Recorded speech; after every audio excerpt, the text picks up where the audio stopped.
Hello everybody and welcome back to Operation Logistics, where we are currently in an interesting situation where we have all of our UI elements that we've added so far working correctly. And they don't even clip through the terrain. So that's great. It's all working as expected. So the next thing I think I'd like to do is maybe have the tooltips actually saying something to some degree. But the question is, what do the tooltips actually do? Like, do we actually need tooltips? For right now, I'm going to turn off the tooltips, and we'll still have support for them. We can turn them back on and start using tooltips later on if we find that they're necessary.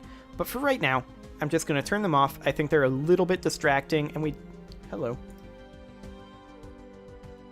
All right. Just if tooltip. There we go. Now, if there's a tooltip, it runs the tooltip stuff. If there isn't a tooltip, it just doesn't care. Perfect. Okay, so let's go ahead and check this. It should work fine without the tooltip. Yeah. Everything is working as anticipated. Perfect. That is a lot of urban sprawl in this area. I suppose that's kind of to be expected from time to time. Okay, so, I mean, and there being a lot of urban sprawl is probably good, right? Because urban areas are going to be where you're going to get most of your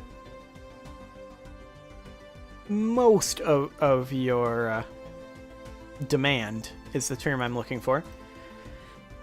So, the question now is, how do we actually play this game? Well, I think first things first, we need to determine when we need to actually make a delivery system, right? So let's go ahead and start working on that, actually.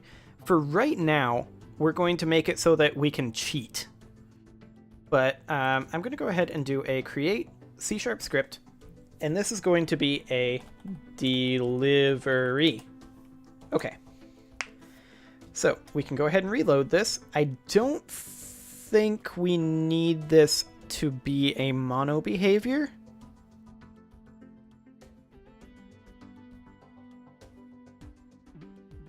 No. Well, yeah, I think we do want it to be a mono behavior. I don't think we need a start or an update, though. So, the first things first. This is, there's going to be what, like 3-ish levels, actually probably like 4 levels of delivery. So I think the first step, and also this should be a time-aware object actually. So we'll make this be a time-aware object rather than a mono behavior. And I think the first step is going to be a public enum, and this is going to be delivery type. So this will be, I think we'll just, this isn't going to be exactly realistic, but we'll just go with parcel, letters, and the like, package, relatively small boxin, and then after that we will have like crate,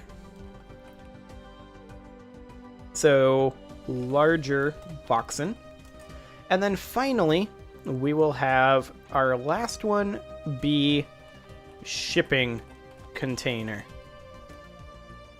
very large boxin. There we go. Excellent. So the first thing that we're going to need to do here for our delivery is we're going to need to figure out what type of parcel, or rather what type of delivery this is that they're requesting. So the first thing we're going to need is a public delivery type. Okay.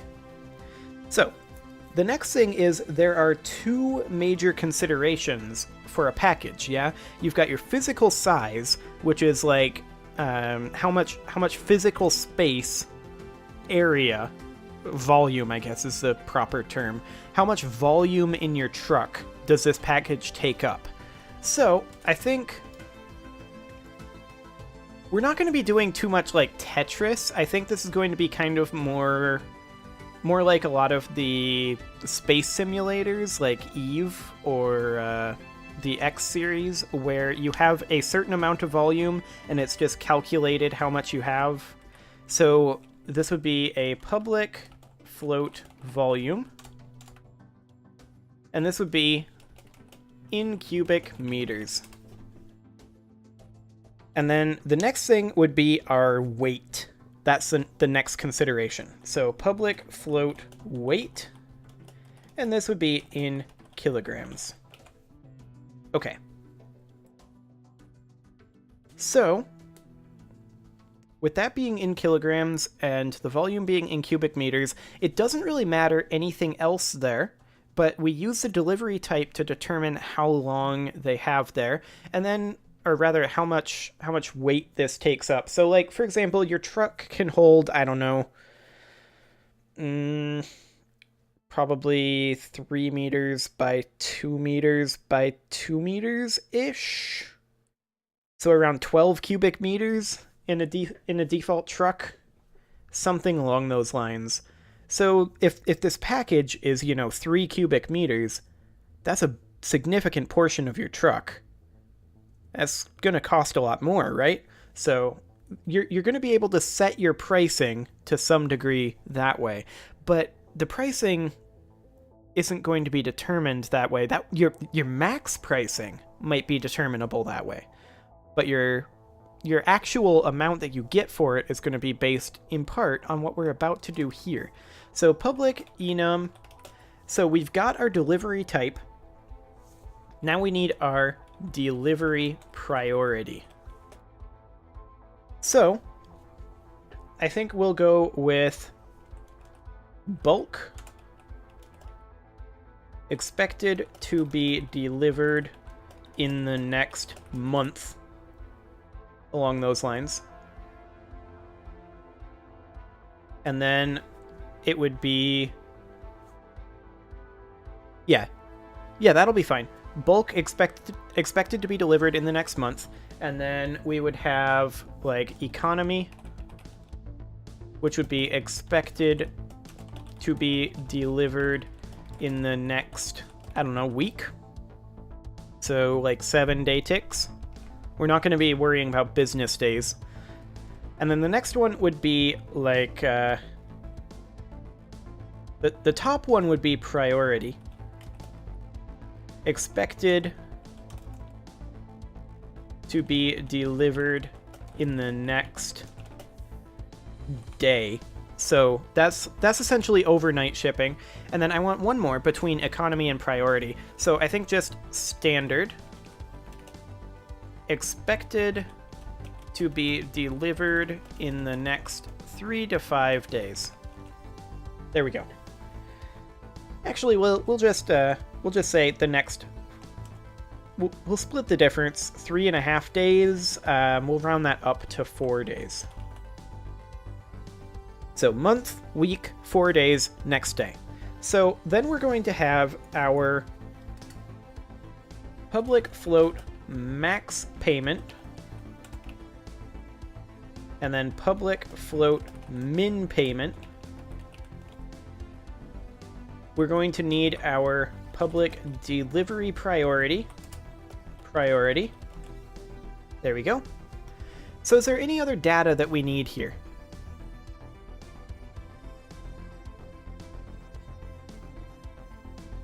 Other than generating it, obviously. Well, we do, actually. We need a public... How do I want to do this?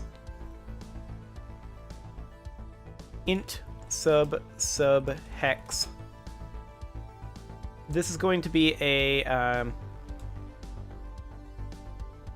sub, I'm just going to call this sub origin equals, and actually I'm not going to assign this yet, public int sub origin public base hex, and this would theoretically grab from the map manager. I'm not sure what would actually create these orders. We'll figure all that out in a while. We'll get there. So public base hex is going to be the origin hex. And actually I'm just going to call this origin. And then public int sub destination. Public int sub destination. Public base hex destination. Okay. So we now know where it's coming from, where it's going to, its volume, its weight, our max payment, and our min payment, and the priority. We're going to need to know when the date for the... I just thought of something. I'll get to that later. So we're going to need a public moment order created. We're going to need a public moment desired delivery. And that's going to be generated based on the priority, obviously. So it generates a priority randomly, but this is just so that we can grab the desired delivery at any time. So that way we have our delivery here as a time-aware object. And we're going to create another one here, public float current payment. There we go. And I'm going to do up here a private, and this is going to be essentially what percentage we are between the max and the min payment. So this is going to be a float. So private float, and it's between 0 and 1, I believe. So what am I going to call this? This is essentially the private float current time. Okay. Go away, Visual Studio. And then essentially we'll just update this every hour tick. So public override void on hour tick. And what are we going to run on the hour tick? Well, we're going to recalculate our current payment. That's pretty much the only thing we need to change. So we need to get the amount of time between our order created and our desired delivery. So everything here is basically measured in days.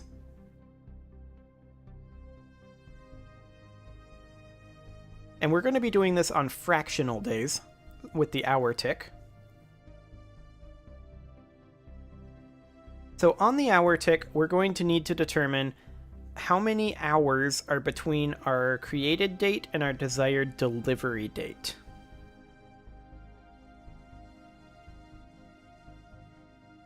Do we actually need to do this, though? I think we can get rid of this and have a public, and this can be a public int days to deliver.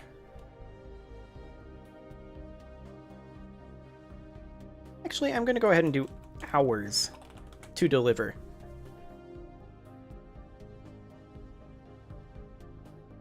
And then we'll also have a public int max hours to deliver so that we can determine what percentage we are between these two and calculate our current payment with a lerp. And then we don't actually need the current time. So this is fine. And with this being the case, then on the hour tick, we can every time say hours to deliver minus minus. And then we can say float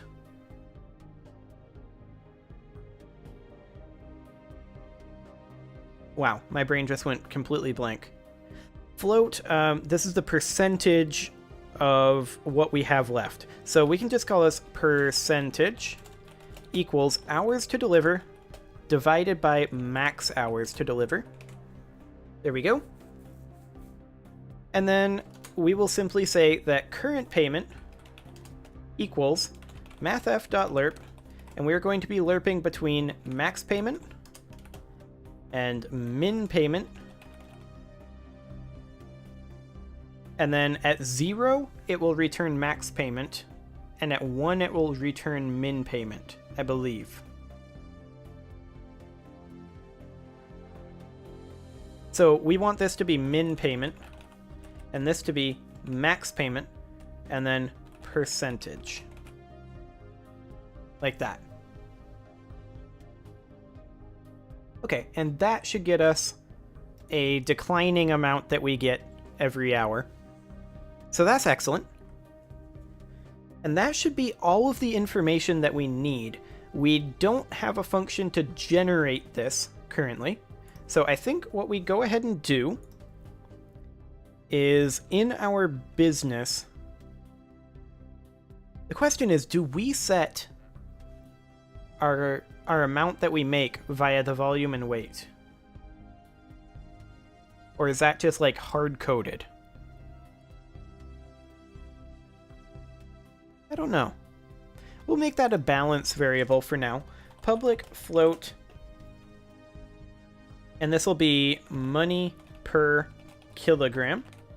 And we'll say for each kilogram we make, say, I don't know, $5. And then public float money per cubic meter. And then this would be something along the lines of, actually, let's bump this down to about $2 per kilogram, and then per cubic meter will be the same for right now. This is a balance variable. We can always change this later. So this is now going to need to know about the business, isn't it? I mean, that's fine. We can have a void awake. And then when this happens, we are also going to have another function here, and this will be public void generate package. Actually, I'm just going to call this generate delivery. And this function will be responsible for essentially grabbing all of the things. And then up here, I'm going to put up a couple of private variables. We are going to need a private map manager, or hex manager, I think I called it. Hex manager. Yep, hex manager.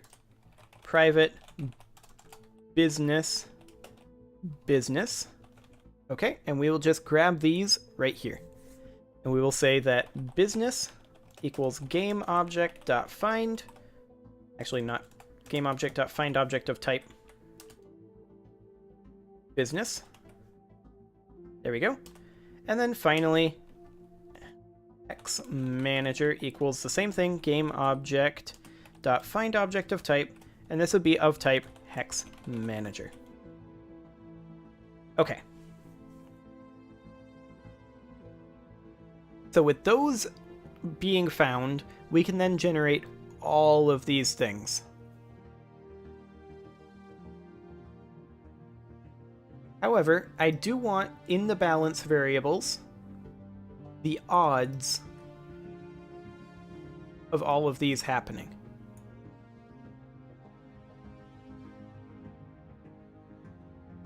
So we're going to need 8 variables in the business here. So let's go ahead and say public float, and this will be first for the delivery type, parcel chance,